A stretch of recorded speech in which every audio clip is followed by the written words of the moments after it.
Subscribe our YouTube channel and watch our videos. نحمدہ و نصلی علی رسولہ الکریم اما بعد. محترم بزرگوں اور دوستوں اور عزیز ساتھیوں، آپ جانتے ہیں کہ جو مہینہ چل رہا ہے اسلامی اعتبار سے، اسلامی مہینوں کے لحاظ سے یہ تیسرا مہینہ ہے جس کا نام ربیع الاول ہے، اور اسی مہینے میں اللہ کے رسول صلی اللہ علیہ وسلم کی ولادت باسعادت کا واقعہ پیش آیا، اور اسی مہینے کے اندر اللہ کے رسول صلی اللہ علیہ وسلم اس دنیا سے رخصت ہو گئے.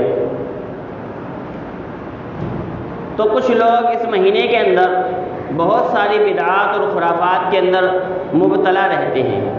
تو عید میلاد النبی یا 12 وفات، تو ان تاریخوں کے اندر، ان دنوں کے اندر ہمیں کیا کرنا چاہیے اور کیا نہیں کرنا چاہیے. آج ربیع الاول کی 8 تاریخ ہے. بہت سارے حضرات یہ کہتے ہیں کہ اللہ کے رسول صلی اللہ علیہ وسلم کی پیدائش کا دن ہے، اس لیے ہمیں اس میں خوشی منانی چاہیے. تو پہلی بات تو یہ ہے کہ کوئی صحیح حدیث اس بارے میں نہیں مل سکی کہ جس کے اندر یہ لکھا ہو کہ آپ صلی اللہ علیہ وسلم کی پیدائش 12 ربیع الاول کو ہوئی. ایسی کوئی حدیث جو صحیح درجے کی ہو نہیں مل سکی. دوسری بات، اگر مان بھی لیا جائے کہ آپ صلی اللہ علیہ وسلم کی پیدائش 12 ربیع الاول کو ہوئی ہے، تو صحیح حدیث کے اندر آتا ہے اللہ کے رسول صلی اللہ علیہ وسلم پیر کے دن کا روزہ رکھا کرتے تھے.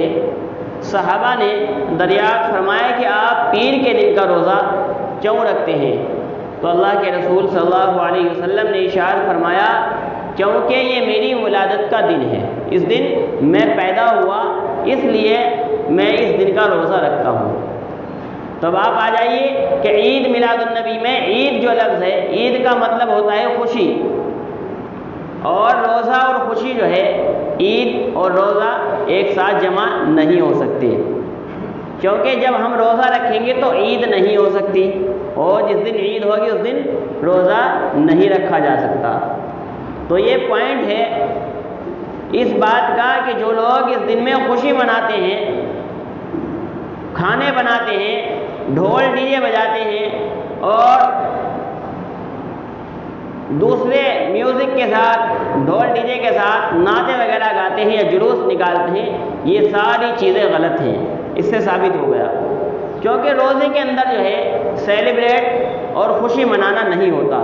ہاں، عید کے اندر جو ہے خوشی منانا ہوتا ہے. آدمی عید الفطر کے دن عید کی نماز پڑھتا ہے، اچھے اچھے کھانے کھاتا ہے، پکاتا ہے. ایسے ہی عید الاضحیٰ کے دن اللہ نے فرمایا کہ میری مہمان نوازی کا دن ہے، تو اللہ تعالیٰ انہیں اس دن بھی حکم فرمایا ہے کہ اس دن میں روزہ نہیں رکھا جائے گا. اگر کوئی اس دن روزہ رکھے گا تو وہ گنہگار ہوگا. 5 دن ایسے ہیں جن دن کے اندر روزہ رکھنا جائز نہیں ہے. ان میں سے 4 بقرعید کے دن ہیں اور ایک جو ہے عید الفطر کا دن ہے. 3 بقرعید کے دن، ایک اس سے اگلا دن. تو جب عید ہوتی ہے تو وہاں پر خوشی ہوتی ہے، اور خوشی کا اظہار جو ہے وہ کھا پی کر کیا جاتا ہے، نہ کہ روزہ رکھ کر. تو اللہ کے رسول صلی اللہ علیہ وسلم نے کیا ارشاد فرمایا کہ میری ولادت کا دن تھا، اس لیے میں پیر کے دن کا روزہ رکھتا ہوں. تو اگر آپ کو خوشی منانی ہی ہے، مان لیجئے آپ کو 12 وفات کو ہی آپ صلی اللہ علیہ وسلم کی ولادت کا دن مانتے ہیں، تو آپ اس دن روزہ رکھیے. دوسرے خرافات کے اندر کیوں پڑھتے ہیں؟ جلوس وغیرہ نکالنے کے اندر کیوں پڑھتے ہیں؟ اور دوسری جو ہے ایسی چیزیں کہ جو حدیث جو دین کے اندر نہیں ہے، آپ ان کے اندر کیوں پڑھتے ہیں؟ دوسری چیز، آپ صحابہ کی زندگی اٹھا کر دیکھیں، اللہ کے رسول صلی اللہ علیہ وسلم کے دور کے اندر دیکھیں، کہیں بھی اس بات کا ثبوت نہیں ملتا آپ صلی اللہ علیہ وسلم کی ولادت کے دن میں کسی صحابی نے خوشی منائی ہو، کسی صحابی نے جلوس نکالا ہو، کسی صحابی نے جھنڈے لگائے ہو. ایسا کہیں سے کوئی ثبوت نہیں ملتا. یہ 6 7ویں صدی کے اندر جا کر یہ خرافات اور بدعات وقوع میں آئی. ان کی جو ایجاد ہوئی وہ 6 اور 7ویں جو ہے صدی کے اندر جا کر 600 کچھ عیسوی کے 600 کچھ ہجری کے اندر جا کر یہ جو ہے شروعات ہوئی ان کی۔ تو اس سے یہ بات ثابت ہو گئی کہ آپ صلی اللہ علیہ وسلم کے دن میں یہ خوشی منانا کہیں سے ثابت نہیں ہے۔ دوسری بات، مسلمانوں کی جو خوشی کے دن ہیں وہ دن کے اندر ہیں، صبح کے وقت میں ہے۔ مسلمانوں کی خوشی صبح کے وقت میں ہے۔ آپ عید کی نماز میں جو ہے جاتے ہیں، سویاں کھاتے ہیں، میٹھا کھاتے ہیں، گلے ملتے ہیں، وہ بھی صبح کے ٹائم ہوتا ہے۔ ایسے ہی عید الاضحیٰ کے دن بھی جو ہے صبح صبح عید کی نماز پڑھتے ہیں، جانور وغیرہ ذبح کرتے ہیں اور جو ہے گوشت وغیرہ کھاتے ہیں، وہ بھی دن کے اندر ہوتا ہے۔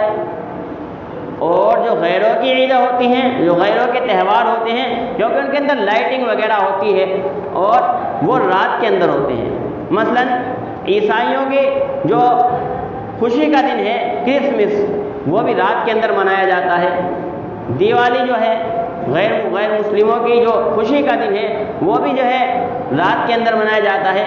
اور عید میلاد النبی منانے والے، جشن عید میلاد النبی جو ہے منانے والے، یہ بھی رات کو کرتے ہیں۔ یہ سارے پروگرام جو ہوتے ہیں، قوالی کے پروگرام، نعتوں کے پروگرام اور جو ہے جلسہ اور جلوس کے جو پروگرام ہوتے ہیں، سڑکوں پر نکلا جاتا ہے، جھنڈیاں لگائی جاتی ہیں، یہ سارے کام بھی رات میں ہوتے ہیں۔ تو یہ بھی غیروں کے ساتھ مشابہت ہو گئی، جس کی وجہ سے یہ ناجائز ہو گئی۔ یہ بدعات ہے، اور ہر بدعات جو ہے وہ جہنم تک لے جانے والی ہے، گمراہی تک لے جانے والی ہے۔ تو اس لیے ہمیں جو نبی صلی اللہ علیہ وسلم کی ولادت کا دن ہے وہ صحیح حدیث کے مطابق، صحیح تحقیق کے مطابق 8 یا 9 ربیع الاول ہے۔ 8 یا 9 ربیع الاول ہے۔ اگر آپ اس دن کچھ کرنا ہی چاہتے ہیں تو آپ صلی اللہ علیہ وسلم کے اوپر زیادہ سے زیادہ درود و سلام پیش کریں۔ ایسے ہی اس دن کے اندر جیسا اللہ کے رسول نے روزہ رکھا ہے تو آپ بھی اس کے اندر روزہ رکھیں، تاکہ آپ صلی اللہ علیہ وسلم کی ایک سنت زندہ ہو۔ جہاں پر بھی عید کا دن آیا ہے وہاں پر روزہ نہیں ہوتا، اور جہاں پر روزہ ہوتا ہے وہاں پر عید نہیں ہوتی۔ اس بات کو سمجھنا چاہیے۔ تو اللہ کے رسول صلی اللہ علیہ وسلم کی پیدائش کے دن میں خوشی منانا، آپ جو ہے دل سے خوش ہوں، خوشی منانے سے کسی نے منع نہیں کیا، لیکن شریعت کے دائرے میں رہتے ہوئے جہاں تک شریعت نے حکم دیا ہے، جس طرح شریعت نے کہا ہے اس کے مطابق آپ خوشی منائیں، آپ کو کوئی منع نہیں کرتا۔ آپ دل سے خوش ہوں، ایسے ہی آپ درود و سلام کا گلدستہ جو ہے آپ صلی اللہ علیہ وسلم کی خدمت میں پیش کریں۔ ایسے ہی آپ جو ہے آپ صلی اللہ علیہ وسلم کی سیرت مبارکہ کو پڑھیں کہ آپ صلی اللہ علیہ وسلم نے اپنی زندگی کے اندر کیا کیا کیا ہے، کیسی آپ کی زندگی گزری ہے۔ آپ سیرت رسول صلی اللہ علیہ وسلم کا مطالعہ کیجئے تو انشاءاللہ آپ کو اس پر ثواب بھی ملے گا۔ لیکن اپنی خواہشات کو پورا کرنے کے لیے جلسہ جلوس نکالنا، بازاروں کے اندر جو ہے جھنڈیاں لگانا اور ایسے ہی اور دوسرے خرافات جو اس دن کے اندر لوگوں نے ایجاد کر لیے ہیں وہ کرنا، یہ بجائے ثواب کے گناہ ہیں۔ بدعت اسی چیز کو کہتے ہیں کہ جس کو ثواب سمجھ کر کیا جائے لیکن وہ دین کے اندر ایک اضافی چیز ہو، زائد چیز ہو، تو اسی چیز کو جو ہے بدعت کہتے ہیں۔ اور بدعت جو ہے وہ گمراہ کر دیتی ہے، اور ہر گمراہی وہ جہنم کے اندر لے جانے والی ہے۔ تو اس لیے ہمیں ان چیزوں سے بچنا چاہیے۔ اس دن کے اندر ہمیں کیا کرنا چاہیے کہ آپ جو ہے شریعت کے دائرے میں رہتے ہوئے اللہ کے رسول صلی اللہ علیہ وسلم نے جو اعمال کیے ہیں، روزہ رکھا ہے آپ روزہ رکھیں، ایسے ہی دوسرے نیک عمل کریں، انشاءاللہ آپ کو جو ہے اس کا ثواب مل جائے گا۔ لیکن اور اگر دیکھا جائے آپ صلی اللہ علیہ وسلم کی جو ولادت کا دن ہے وہ تو دوسرا ہو گیا، 12 ربیع الاول کو آپ صلی اللہ علیہ وسلم کی وفات کا دن بھی ہے۔ تو ولادت کا دن تو ہمیں معلوم نہیں، اللہ نے اپنی ایک اللہ جانتے تھے کہ جو پہلے پیغمبر گزرے ہیں ان کی قوموں نے اپنے نبیوں کے ولادت اور پیدائش کے دن میں بدعات اور خرافات کے اندر جو ہے مبتلا ہو گئے ہیں، اس وجہ سے آپ صلی اللہ علیہ وسلم کے پیدائش کے دن کو اللہ نے چھپا دیا تاکہ یہ امت بھی، یہ قوم بھی جو ہے بدعات اور خرافات کے اندر اور غلط رسوم و رواج کے اندر نہ پڑ جائے۔ تو اس لیے آپ صلی اللہ علیہ وسلم کے ولادت کے دن کو اللہ نے چھپا دیا، لیکن آپ کے وفات کا دن 12 ربیع الاول کو ہی ہے۔ تو اگر ہم 12 ربیع الاول کو جشن مناتے ہیں، جشن عید میلاد النبی مناتے ہیں، تو گویا کہ ہم آپ صلی اللہ علیہ وسلم کے وفات پانے پر خوش ہو رہے ہیں۔ آپ کے وفات پانے پر ہم خوش ہو رہے ہیں۔ تو اس لیے بھی ہمیں چاہیے کہ ہم جو ہے ان تمام غلط کاموں سے رکیں، اور جو ہم اس دن کے اندر غلط کام کرتے ہیں ان سے ہمیں حتی الامکان جہاں تک ہو سکے وہاں تک ہمیں بچنا ضروری ہے۔ آپ شہروں کے اندر جائیں گے تو آپ کو جو ہے اتنے بدعات اور خرافات اور اتنے گناہ جو ہے اس رات کے اندر جو ہے کیے جاتے ہیں کہ جو ہے اللہ کی پناہ۔ کہیں آپ مزار پر جا کر دیکھیں ان دنوں کے اندر وہاں پر کیا حال ہوتا ہے۔ ایسے ہی شہروں کے اندر اس دن میں رات میں جو ہے بڑے لمبے لمبے جلوس نکلتے ہیں، اور پھر فجر کی نماز کوئی بھی نہیں پڑھتا، فجر کی نماز ایک بھی نہیں پڑھتا۔